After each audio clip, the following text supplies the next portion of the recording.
There's a wall in Peru made of stones weighing over 100 tons, fitted together so precisely that to this day you cannot slide a sheet of paper between them. No cement.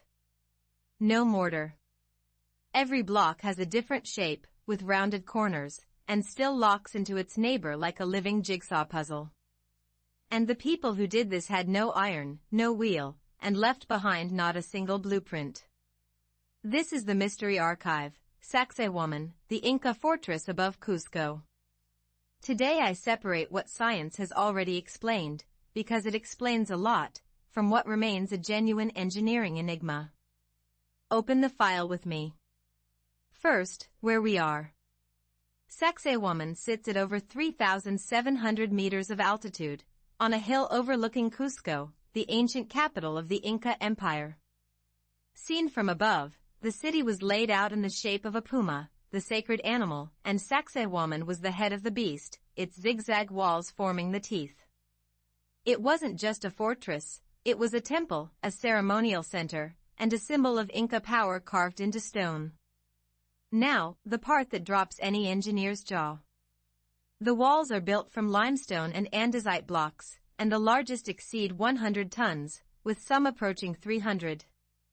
These aren't neat squares stacked up, they're irregular polygons, each with a different number of sides, and the fit is the real astonishment.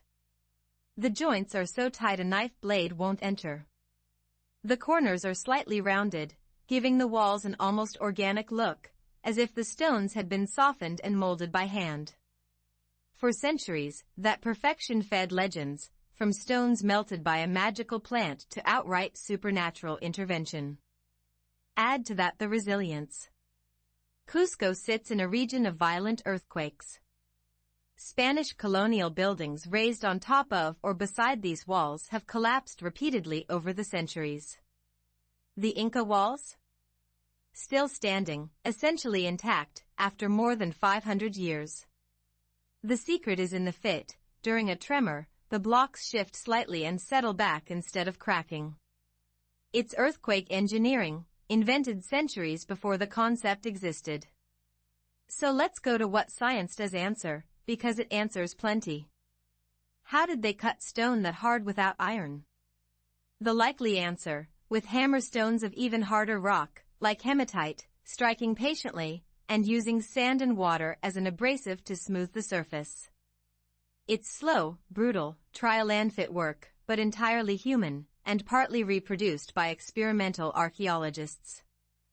And the perfect fit between irregular blocks? The most accepted explanation is ingenious. The Inca likely used progressive fitting. They'd lift a block, see where it touched the one below, lower it, chip away exactly that point, and repeat dozens of times, until the stone seated perfectly. Some researchers think they used molds or markings. The result isn't magic, it's patience multiplied by an army of workers and centuries of accumulated technique. And here's where the mystery science does not fully close. How did they move these blocks?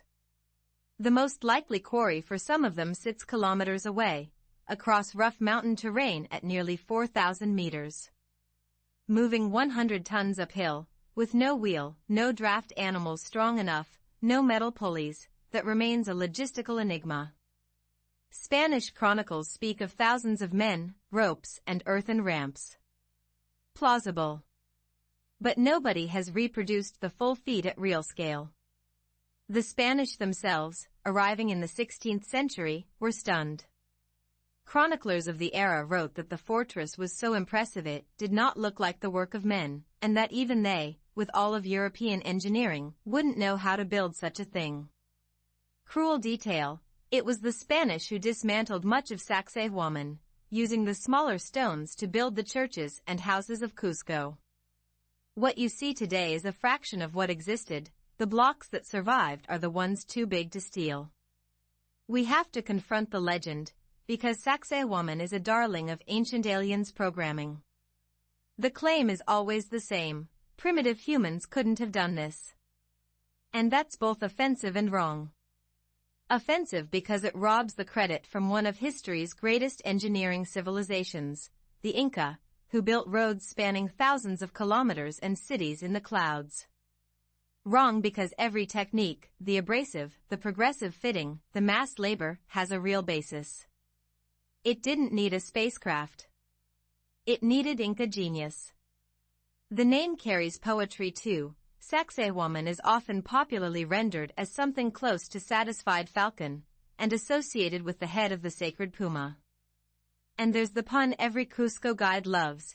English-speaking tourists nicknamed the place Sexy Woman, because that's roughly how it sounds, a light-hearted way to never forget the name again. It's worth knowing a detail almost nobody hears about. Beneath SACSAYHUAMAN there are tunnels.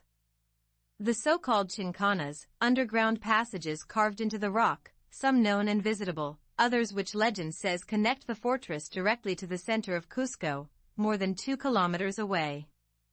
Many were sealed by authorities after explorers went in and never came back out. What's really down there, and how far it goes, has never been fully mapped. And the zigzag walls aren't just aesthetic. That toothed shape, besides representing the sacred puma, is a brilliant military solution. An attacker trying to climb was exposed on 2 or 3 sides at once, surrounded by defenders atop the angles. It's architecture that kills. Every bend in the wall was designed as a trap. Beauty and defense in the same stone. SACSAYHUAMAN is also a living stage today. Every year, at the Southern Hemisphere's winter solstice, Inti Raymi, the Festival of the Sun, takes place there, a recreation of the greatest Inca ritual with hundreds of performers, drawing enormous crowds.